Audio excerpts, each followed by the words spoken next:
Alors, je m'appelle Alexandre Dio, je suis psychiatre au centre hospitalier des Pyrénées à Pau, où j'anime un atelier de jeu narratif dans un centre de jour. Je vais revenir un petit peu sur tout ça pour celles et ceux qui ne connaissent pas le système hospitalier. Je vais vous présenter l'atelier, bien sûr, ainsi que les projets qui y sont associés. Donc, le contexte, le centre hospitalier des Pyrénées est un centre de soins, un lieu de soins qui accueille des malades psychiatriques qui habitent la région des Pyrénées-Atlantiques et plus précisément en ce qui me concerne la ville de Pau. Tout ça pour des hospitalisations dans des pavillons sur l'hôpital, mais aussi pour une prise en charge en dehors de l'hôpital, que ce soit des consultations en CMP ou des activités en centre de jour et CATTP. Donc j'ai une double activité là-dedans. Je suis psychiatre, donc je vois des patients qui sont hospitalisés et puis je les suis après qu'ils soient sortis dans mon bureau. Mais je suis aussi animateur d'un atelier. J'ai tenu à faire la différence entre les deux parce que mauvaise expérience sur les premiers ateliers que j'ai animés, je me retrouvais interrompu par les personnes qui participaient pour poser des questions sur leur traitement ou sur des autorisations de permission. Bon, tout ça cassait un petit peu l'ambiance. Donc, quand je me présente à l'atelier, j'y reviendrai, je me présente comme animateur. Le centre de jour Camille Claudel, c'est l'endroit où sont réunis les geeks, enfin, je veux dire, les patients qui viennent faire des activités de jeu de rôle, mais ce ne sont pas les seuls. Il y a de tout. Il y a de la marche, de l'aquagym. Il y a aussi des groupes de parole, des ateliers écriture. Il y a un petit peu de tout. Les ateliers sont généralement animés par des infirmières, mais il y a aussi des psychologues, une psychomotricienne et une assistante sociale. Donc les gens viennent faire un atelier sur une demi-journée. Certains ont des repas thérapeutiques et restent aussi toute la journée quand ils ont des ateliers l'après-midi. Donc l'atelier concerne des jeux narratifs au sens large du terme, c'est-à-dire qu'il y a du jeu de rôle, mais il y a aussi des jeux sans MJ. En fait, j'ai mis sous cette définition tous les jeux où on va s'efforcer de construire ensemble une histoire. L'atelier ne comprend que des jeunes entre 18 à 25 ans, puisqu'il est adossé à ce qu'on appelle l'équipe mobile pour les jeunes en souffrance psychique, qui s'occupe spécifiquement de jeunes entre 18 et 25 ans. Ils ont des ateliers dédiés sur le centre de jour qui ont été mis en place du fait d'une certaine spécificité dans la prise en charge. C'est des jeunes qui souvent en sont au début de la maladie. Les signes sont pas forcément complètement envahissants. Il y en a qui continuent leurs études ou cherchent à reprendre les études. Voilà, il y a cette spécificité qui nous a fait dire on va faire des créneaux dédiés. Mais à côté de ça, les personnes qui viennent souffrent de toutes les pathologies qu'on peut avoir dans le spectre de la psychiatrie, du trouble de l'humeur au trouble de l'hyperactivité, en passant par la schizophrénie, la bipolarité, enfin tout ça. J'ai pris, enfin j'ai fait le choix, le parti pris, de ne pas savoir ce dont ils souffrent comme pathologie, histoire de ne pas être influencé. Et puis aussi ma première expérience d'animation d'atelier. euh, En fait, l'infirmière qui anime avec moi m'avait parlé de Galadriel, une patiente qui venait et qui avait un gros problème de procrastination.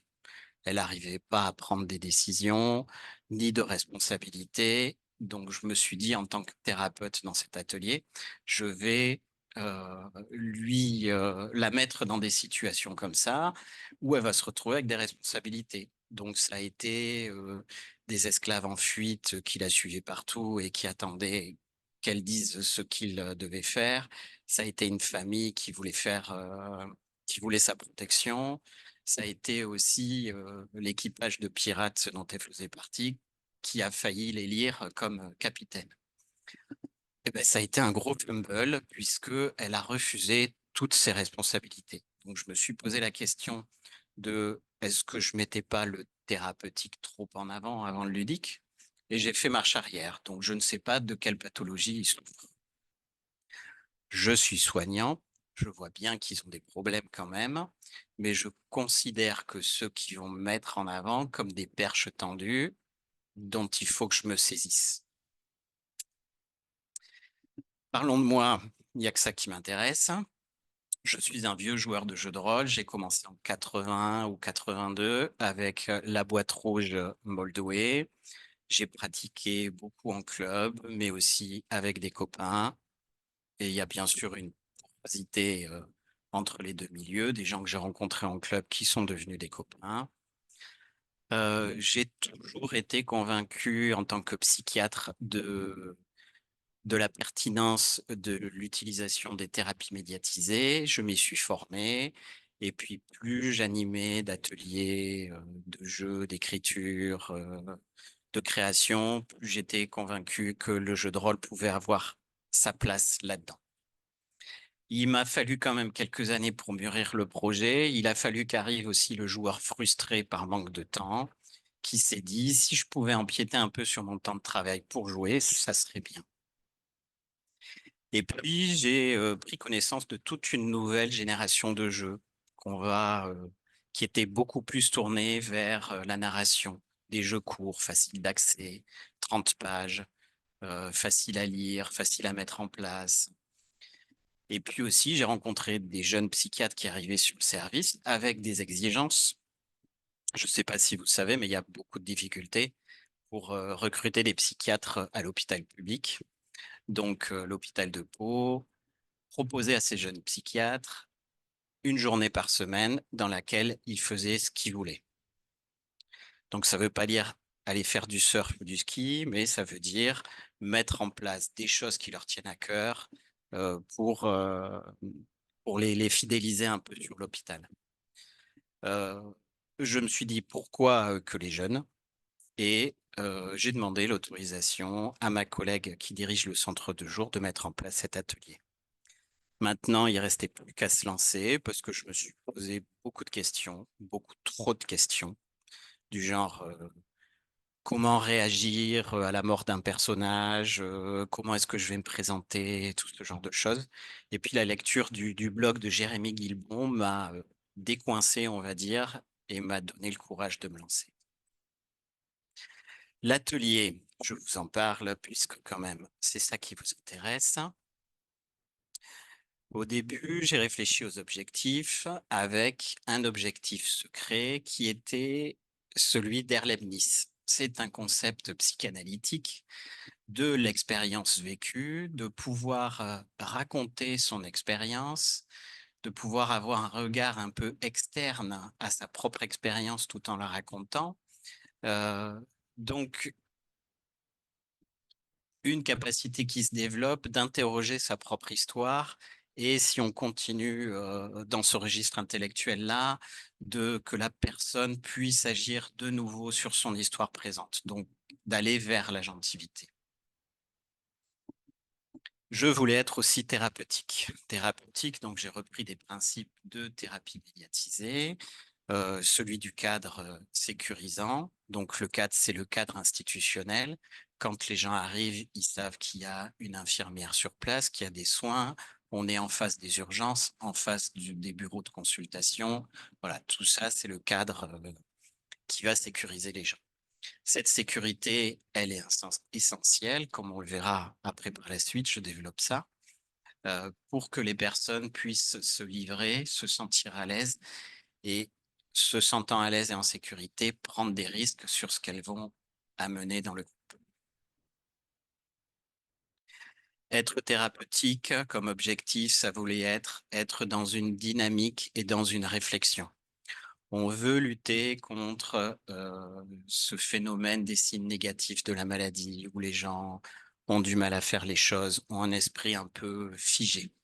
Donc, pour lutter contre ça, on amène notre propre dynamisme. L'atelier change, les règles changent, les jeux changent. et on amène notre propre réflexion comme agent de métabolisation des émotions, mais aussi comme mentalisation de ce qui se passe. On réfléchit entre nous avec la co-animatrice sur ce qui s'est passé, sur ce qu'on va faire. Voilà, on amène notre propre dynamisme psychique, j'ai envie de dire. Effectivement, je l'ai cité à plusieurs fois, il y a une co-animation qui se fait avec une infirmière à chaque fois, qui fait partie de l'atelier, qui joue et avec laquelle après il y a un débriefing. J'y reviendrai aussi. Ça, c'était les objectifs de départ qu'on s'était fixés. Après, on a vu qu'en cours de route, il fallait qu'on se rajoute d'autres objectifs. La pratique nous a montré que il y avait certaines choses qu'il fallait modifier. On avait des difficultés à faire revenir les gens. Ils pouvaient être très enthousiastes, avoir adoré le jeu, et puis en fait, ils disparaissaient pendant un mois, on ne savait plus où ils étaient. Ou alors, sans s'excuser, sans aucune raison valable, sans prévenir, ben, ils venaient une fois, pas l'autre, etc.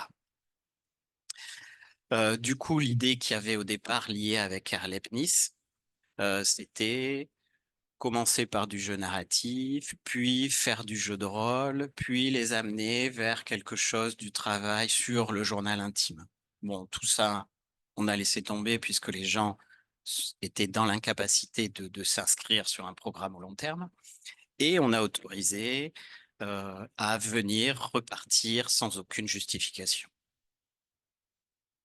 De la même façon, dans l'atelier, tout est possible. On peut tout dire, on peut tout faire, sauf taper sur ses voisins, bien sûr, mais tout peut être entendu de notre part. C'est ainsi que, sur une première partie, euh, un jeune patient que je vais appeler Baal, alors qu'on faisait un jeu sur les pirates, a voulu créer un démon tortionnaire, c'est-à-dire un bourreau, qui avait été lui-même victime de torture et dont son objectif principal était tuer un maximum de personnes. Dans la mesure où je leur avais dit, vous pouvez jouer ce que vous voulez, je me retrouvais un petit peu coincé là face à quelque chose d'aussi primaire. Vous allez retrouver Baal par la suite, donc vous verrez un peu comment est-ce que ça va évoluer. On veut dynamiser la vie psychique des gens, donc on essaye de stimuler leur imagination. On utilise des images, on utilise de la musique, mais stimulation de manière générale, euh, avec des jetons, des cartes, des dés de toutes les couleurs. On dessine des dessine des choses au tableau, voilà, qui est aussi un support à l'imagination. Cette volonté, enfin, un des outils qu'on n'avait pas prévu, ça a été le portable. Dans ma tête j'allais dire de vieux con, dans ma tête de vieux con, c'est portable, bien sûr que c'est interdit au sein de l'atelier. Sauf que sur le premier atelier, j'ai complètement oublié de le préciser. Et ça n'a pas loupé. Au bout de 5 minutes de création de personnages, il y en a qui ont commencé à sortir leur portable. J'attendais le bon moment pour leur donner un coup de fouet et leur prendre leur portable quand il m'a montré en fait quel était le portrait de son démon. Du coup, on a révisé nos règles et en disant, OK, pour une utilisation des portables, du moment que ça gêne pas. Et on voit bien que il y en a qui ont besoin de ça à un moment. Je pense que par moment, le groupe peut être trop envahissant aussi. La présence du groupe, ils se remettent dans leur bulle, ils sont 2 minutes sur leur portable et puis ils arrêtent. Et ça y est, ils sont de nouveau avec nous. Ça nous a aussi fait réfléchir et rajouter un objectif important qui est celui de favoriser les relations entre les personnes, les relations autour de la table entre les joueuses et les joueurs. C'est aussi une remarque qui a été faite sur un débriefing en fin d'atelier qui nous y a fait penser euh, avec cet outil des roses et des épines. Qu'est-ce qui vous a plu, qu'est-ce qui vous a moins plu? Et donc, sur la même séance, ils nous ont dit que ce qui leur avait beaucoup plu, c'était être ensemble, prendre des décisions ensemble, réfléchir et débattre sur la meilleure solution pour surmonter un obstacle. Et dans les épines, ça a été signalé que telle personne partait toujours une demi-heure plus tôt parce qu'elle devait prendre un bus. Ça les gênait qu'il ne soit pas là jusqu'au bout. Et aussi tel autre patient qui, lui, venait une fois sur deux. Donc, on va s'efforcer de favoriser les relations entre les joueuses et de favoriser l'immersion. L'immersion indispensable pour que les processus thérapeutiques spécifiques au jeu de rôle puissent se mettre en place, pour que les conflits internes s'expriment. Et puis, une réflexion éthique sur cet atelier. Euh, Premièrement, ne pas nuire. Éthique de base en médecine. On met des outils en place pour qu'ils se sentent en sécurité.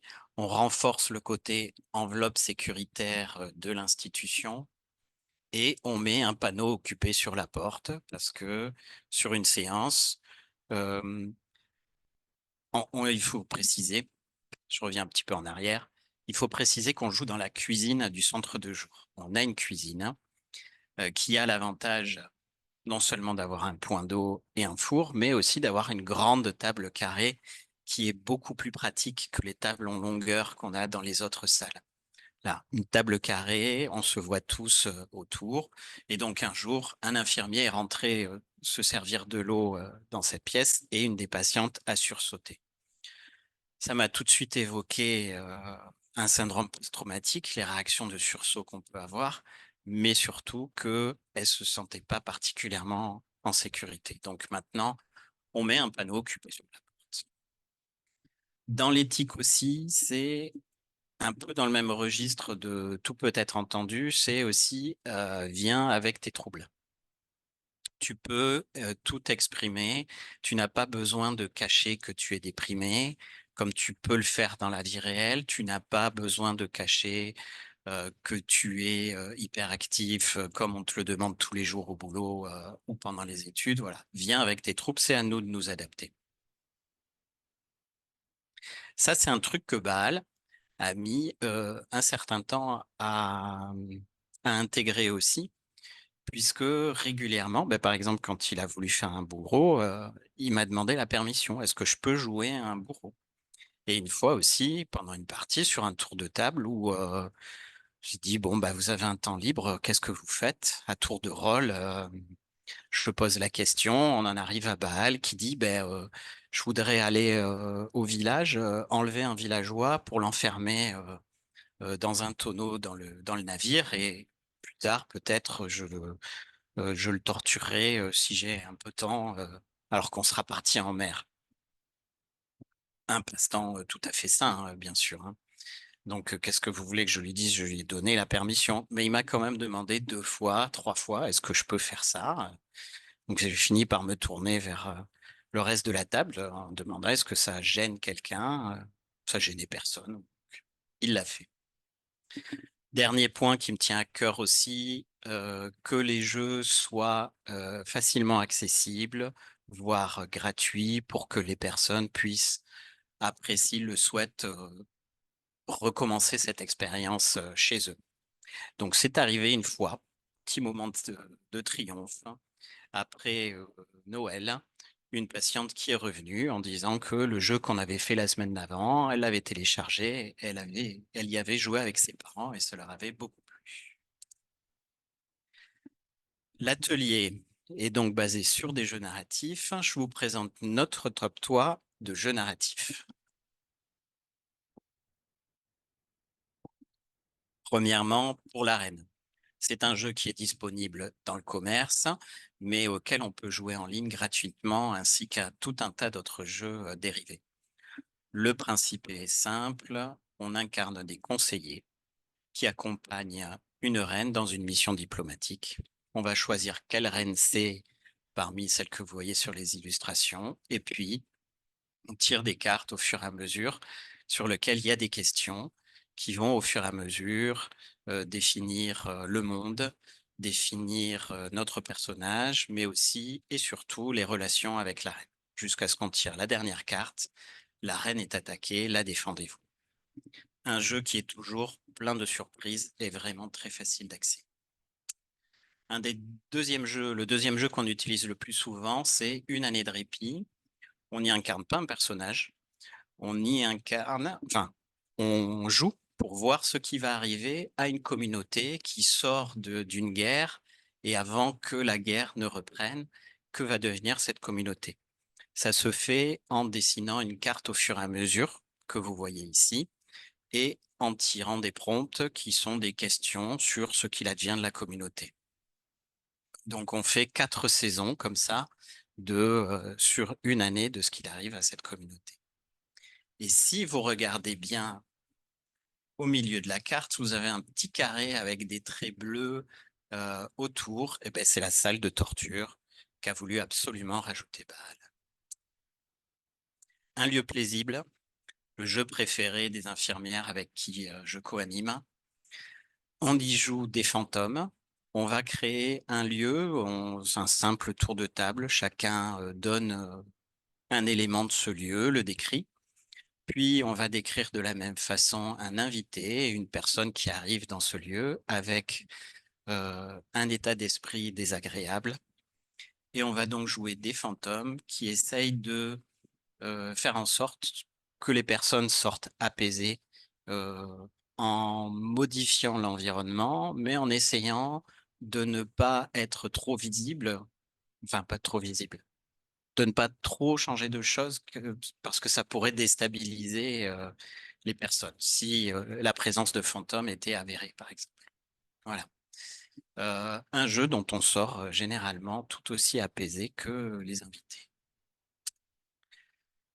L'atelier existe depuis 2 ans. On est sur un rythme hebdomadaire toutes les semaines. Quand je suis pas là, c'est quelqu'un d'autre qui anime. Et on joue de 14 heures à 16 heures. On a à notre actif sur la première année une campagne de Capitaine Vaudou, en fait une campagne de pirates puisqu'il n'y avait pas de vaudou, et une campagne de Monster of the Week. Comment se passe l'atelier? Alors, tout d'abord une présentation. Classiquement, chacun dit son nom. C'est là que j'ai été surpris aussi de la bienveillance que pouvaient se manifester les personnes entre elles.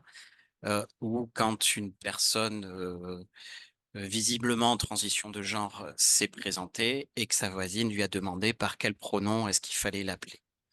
Chose qui se fait beaucoup dans les jeux indés et qui s'est fait spontanément autour de la table. Voilà.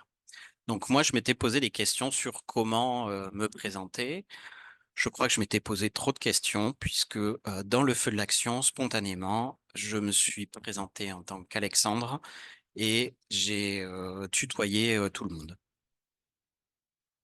Après, on présente les outils de sécurité émotionnelle, la classique carte X, qui chez nous, en fait, est la piste AD qui est au centre de la table et que quand une personne pointe, c'est le signe que on doit passer à autre chose.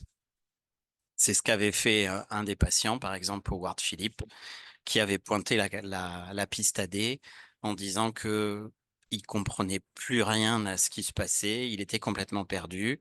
Très bien, on passe à la scène suivante. Donc une utilisation inhabituelle de la carte X, mais très intéressante. Autre outil de sécurité émotionnelle, ben, l'infirmière qui est là, qui co-anime, qui joue, mais qui est vigilante si quelqu'un se sent mal à l'aise, si quelqu'un lui fait signe, elle peut très bien aller s'asseoir à côté de lui, mais aussi sortir avec lui ou le voir pendant la pause. On a un petit échauffement, une idée que j'avais piquée sur un blog, je ne sais plus lequel. De toute façon, toutes les bonnes idées que vous allez voir là, c'est que je les ai piquées ailleurs, sur le Discord de JDR et accompagnement, ou alors quelque part sur des blogs de jeux de rôle. Donc un échauffement, 5 à 10 minutes, juste un tour de table, faire un petit truc. Enfin, on a des petits jeux comme ça. On utilise par exemple un jeu de cartes qui s'appelle Session Zéro. On tire une carte, il y a une question sur son personnage, sur son historique, sur sa personnalité, sur ses objectifs, sur ses envies. Voilà. Et Baal, une fois sur un échauffement comme ça, avait tiré une carte qui disait Tout le monde pense que, mais en fait, je suis, et il avait complété par tout le monde pense que je suis un gros bourrin, mais en fait, j'ai des sentiments. On va après choisir le jeu de manière démocratique. Quand on n'est pas en campagne, je propose 5 ou 6 jeux. Chacun a 2 voix. Et puis à la fin, on prend celui qui est sur le podium. Et puis on commence à jouer. On commence à jouer. Ah oui, j'oubliais aussi que quand on commence à jouer, on sort tout le matériel, les jetons, les cartes dont je vous parlais tout à l'heure, puisque des personnes qui ont des problèmes d'attention nous ont demandé à avoir quelque chose pour s'occuper les mains, voire même à avoir de la musique en fond, ça les aidait à se concentrer. Donc, il y a une première partie de l'atelier qui dure à peu près 3 quarts d'heure, avec un minuteur où on va s'arrêter vers 3h moins 10, 3h moins 5. On va essayer d'alterner, comme dans les processus de création de groupe, les moments où les personnes sont seules, c'est-à-dire on leur pose une question, il faut qu'ils répondent, que les moments groupaux où une question est posée à l'ensemble et il faut que les personnes débattent pour répondre à une question. Il y a une pause qui nous a été demandée par les fumeurs, mais aussi par d'autres personnes. Une pause qui s'est avérée être un moment convivial important, qu'on essaye de rendre convivial. On propose des sirops, des jus de fruits, et c'est toujours très intéressant de voir les personnes qui vont rester dans leur coin sur leur téléphone, celles qui vont se lever et qui vont distribuer les verres et faire un tour avec le pichet, voilà. Et puis les conversations qui peut y avoir. Moi, j'ai appris beaucoup sur les animés, les groupes de K-pop. Voilà, je me refais ma culture geek lors de ces moments de pause. Euh, Ensuite, il y a une deuxième partie. On continue le jeu qu'on a fait en première partie, qui dure 3 quarts d'heure à peu près. Hum, C'est là que Bâle revient en jeu. Ça fait longtemps que je vous en avais pas, que je vous en avais pas parlé. Toujours dans la campagne pirate, à un moment donné, le groupe avait dû prendre des otages pour se protéger d'un ennemi plus fort qu'eux. Et finalement, ils avaient réussi à le défaire sans utiliser les otages. Donc là, je leur pose la question de bah, qu'est-ce que vous faites des otages? Et c'est Baal qui était en charge des otages. Sa première réaction, ça a été bah, je les tue. Et puis à ce moment-là, le groupe a réagi. Donc j'ai rebondi sur cette réaction du groupe. Ben, discutons-en, que chacun donne son avis. Donc tout le monde a donné son avis. Et puis Baal, à la fin, a dit, je lui dis bien, bah, tu fais ce que tu veux, quoi. Tu es tout seul, c'est toi qui avais la responsabilité des otages, tu fais exactement ce que tu veux. Et il a donc choisi de les épargner et de les laisser partir en disant que le groupe avait raison. Après, on dit que l'atelier est terminé, on fait un petit débriefing, comment vous vous êtes senti, est-ce qu'il y avait des choses qui étaient compliquées, est-ce que ça vous a plu? Est-ce que vous voulez refaire une partie de ce jeu-là, etc. Les patients sortent et puis il y a un nouveau débriefing avec la co-animatrice à ce moment-là où on discute, nous, de ce qu'on a pu remarquer qui se passait au sein au sein de la partie. Par exemple, une patiente, Red Sonia, qui avait un destin très élevé sur Monster of the Week. Elle était élue et qui, pendant la partie, s'est rendu compte qu'elle pourrait jamais accomplir ce destin-là. Et donc, je lui avais demandé quelle était son erreur. Et elle avait répondu, aider les autres avant de m'aider moi-même, avant de me construire moi-même. J'aurais dû être bienveillante avec moi dans un premier temps, mais j'y arrive pas. Eh bien alors, comment est-ce que tu aurais dû faire? Ben, j'aurais dû prendre de recul et me rendre compte que les gens ne veulent pas forcément changer. Très clairement, ça s'adressait pas à la partie, ça s'adressait à quelqu'un. Je sais pas qui c'est, je sais pas qui ça s'adressait, puisque je laisse le soin à ce moment-là avec la co-animatrice, à la co-animatrice de reprendre ce genre de choses par la suite. L'atelier n'est pas fini puisque je rentre dans mon bureau et je tiens un journal de bord dans lequel je mets quel jeu on a joué, qui était présent comme patient, comme co-animatrice. Ça me permet de mettre des souvenirs ludiques dedans, un résumé de la partie, de ce qui s'est fait. Pour moi, ça me sert aussi euh, de débriefing personnel, de voir comment je me suis senti, qu'est-ce qui m'a mis en difficulté. Et puis, c'est souvent des moments très intenses et même pendant un quart d'heure, 20 minutes après l'atelier, ça bouillonne encore. J'ai des idées qui arrivent. Tiens, on pourrait changer ça, on pourrait utiliser telle mécanique de jeu, voilà. Et je note tout ça. Et je devrais relire ce journal de bord plus souvent parce qu'en fait, c'est une mine de ce qui s'est passé. J'en veux pour exemple Luffy, qui au début de la campagne de Monster of the Week, il incarne un être artificiel et avait présenté comme étant ses objectifs, ses rêves, de rencontrer son créateur qui était mort, qui s'était suicidé. Et il voulait le rencontrer pour lui dire qu'il était désolé de ne pas avoir su le protéger. Et puis aussi, au moment du choix de livrer, il avait hésité entre la créature artificielle et le dur à cuire, en disant, je commence par ça, mais j'aimerais bien finir par dur à cuire. Et bien en fait, je m'aperçois en relisant la campagne a posteriori, en relisant mes notes, que c'est arrivé pendant la campagne.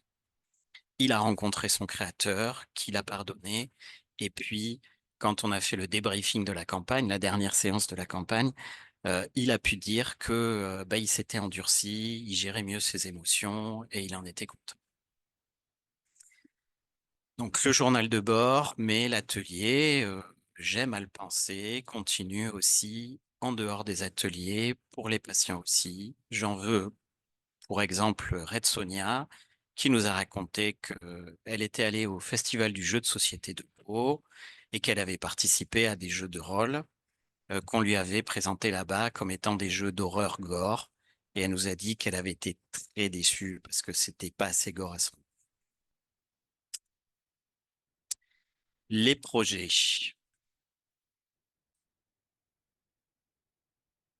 Donc, dans le côté dynamique de l'atelier, le pont avec l'institution aussi, on voudrait faire des ponts avec les autres ateliers du centre de jour, en particulier l'atelier de gestion des émotions.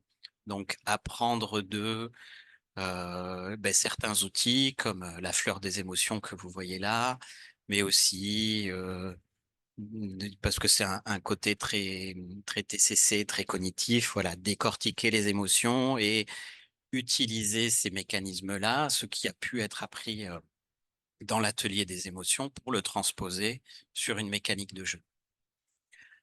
Il y a aussi sur l'hôpital des ateliers d'ergothérapie, donc des ateliers de rééducation par le travail, et en particulier un atelier reliure, où ce serait vraiment très chouette si on pouvait amener les gens à aller dans cet atelier reliure, soit choisir un livre dans lequel ils mettraient leur feuille de personnage, soit carrément la confectionner. Autre projet qui en passe d'aboutir, un compte-rendu de la campagne Monster of the Week, puisque j'ai pris des notes tout au long de la campagne. Il n'y a plus qu'à l'amener au service informatique pour qu'ils mettent un petit peu ça en forme et on le distribuera aux participantes et participants après. Dans un côté un peu institutionnel, le projet est aussi de présenter l'atelier en conseil de pôle. C'est une grande réunion trimestrielle dans laquelle on présente toutes les activités qu'il y a sur notre partie de l'hôpital. Et puis, il y a le projet. Faire un jeu de rôle qui s'appellerait Erlebnis, bien sûr, qui serait spécifique aux ateliers. Un jeu qui puisse coller aux objectifs qui ont été définis avant, mais de manière plus générale à l'interactivité, l'intercréativité, l'immersion, l'identification et facilitant l'engagement du sujet. Pour favoriser cet engagement, on va utiliser des outils de world building, de co-construction du monde, qui sera autant ma part que celle de toutes les personnes qui seront présentes autour de la table. Voire même avec l'idée que chaque personne qui va se rajouter à la table au fur et à mesure apportera une partie du monde. Utiliser aussi beaucoup d'outils de narration partagée. Ce que va dire la personne et qui concerne son personnage fera partie de la Bible, du monde et de l'histoire. On va aussi utiliser des choses qui vont permettre de lier les personnes entre eux. C'est-à-dire un objectif commun, mais aussi un lieu commun, par exemple, dont ils pourraient avoir la charge. Ça a été le cas du navire quand on a fait la campagne pirate. Mais aussi un jeu qui va répondre aux contraintes. On ne sait jamais combien il y aura de joueurs d'une fois à l'autre. On entend souvent dire les gens qu'ils y connaissent rien, que quand je leur dis quand même, oh, ben, t'as vu le Seigneur des Anneaux, quoi. Au moins, tu connais ça. Et c'est là qu'ils me répondent généralement, mais le Seigneur des Anneaux, c'est sorti au cinéma, j'étais pas né. Bon, ok, je me mets à jour. T'as vu One Piece? Très bien. Et ben voilà, on fait One Piece, un équipage de pirates qui visite des îles. Ou alors les gens nous disent qu'ils n'ont pas d'idées, qu'ils n'ont pas d'imagination, qu'ils sont bloqués. Donc là, il y a plusieurs choses aussi qui vont pouvoir être utiles. Le concept de West Marches. On part d'un endroit spécifique, une auberge, et puis on explore les alentours d'une carte au fur et à mesure. On va à un endroit, on va à un autre, et comme ça, le monde est découvert et évolue. Faire en sorte que chaque partie, ça soit un atelier. Le, Ça commence, ça finit, on donne un objectif, il y a un ou deux obstacles à surmonter, et on arrive à la fin de l'atelier et on sait si l'objectif est atteint ou pas. Pour faciliter aussi l'imagination, utiliser des choses comme les manœuvres propulsées par l'apocalypse, où en fait, quand on fait une action, ben, les conséquences sont à choisir sur un choix parmi trois. Ce genre de choses marche très bien. Et puis, utiliser donc le principe qui a été présenté lors de la première intervention de séminaire, fiction, conversation, accessoire. On va être thérapeutique en utilisant l'histoire elle-même, les relations qui se créent autour de la table et le système de jeu. Jusqu'à maintenant, où est-ce qu'on en est? Pas très très loin. J'ai passé des heures à créer et à mettre en forme des outils de world building. Résultat, sur les 2 premières séances de world building, on a utilisé que les 2 tiers de ces outils. Donc la prochaine, alors qu'en fait, déjà sur le premier outil que j'ai utilisé, il y avait suffisamment de choses pour lancer 10 parties. Un des trucs qui a bien marché, c'est la fleur des envies que vous voyez à côté.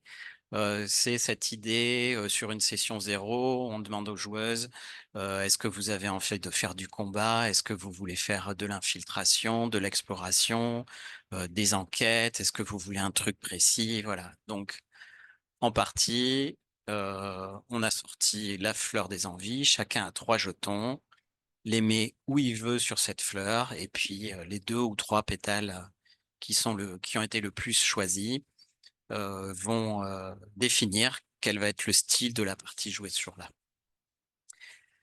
Donc au final, Air Leibniz, je pense que ça va devenir quelque chose très très proche du FKR, c'est-à-dire partir sur un système de jeu simple, genre 2D6 et il faut faire 7 et plus, et puis qu'au fur et à mesure, selon les envies, selon les besoins, vont se rajouter des couches de règles euh, qui vont arriver comme ça pour compléter le système de jeu. Donc ça sera un jeu de rôle où le monde sera co-construit, mais le système de jeu aussi sera co-construit. Je vais conclure avec Baal. Baal, dans mon analyse, au sein des ateliers, a trouvé un espace de liberté où il a pu s'exprimer. Il a pu s'y exprimer parce qu'il s'y sentait en sécurité. Et cette expression, en fait, c'était quelque chose d'intime, quelque chose qui venait de lui-même, qu'il n'a pas pu déposer ailleurs sans être rejeté. Mon interprétation est qu'il est envahi par un monde fantasmatique cru qui était subi, mais il a pu en faire un jeu. Il s'est d'abord mis en histoire au travers du personnage et il a pu mettre en jeu ses pulsions primaires. Mais aussi, la réaction du groupe aussi lui a permis aussi de faire ça, puisqu'ils sont rentrés dans son jeu et ils l'ont mis en jeu. Ces histoires de meurtre, de décapitation, c'est devenu un gag récurrent du groupe qui, chaque fois qu'il faisait un truc, disait ah, ben ça m'étonne pas de toi, etc. Et lui-même en riait à la fin. Voilà, donc il y a eu une mise en jeu qui, je pense, a pu être thérapeutique pour lui. Cette espèce de liberté me semble fondamentale dans un atelier de jeu de rôle. Voilà. Merci de votre attention. Merci aux co-animatrices qui ont participé avec moi. Vous pouvez faire un jet de santé mentale. Sur un jet réussi, vous regagnez un point. Je suis ouvert à vos questions.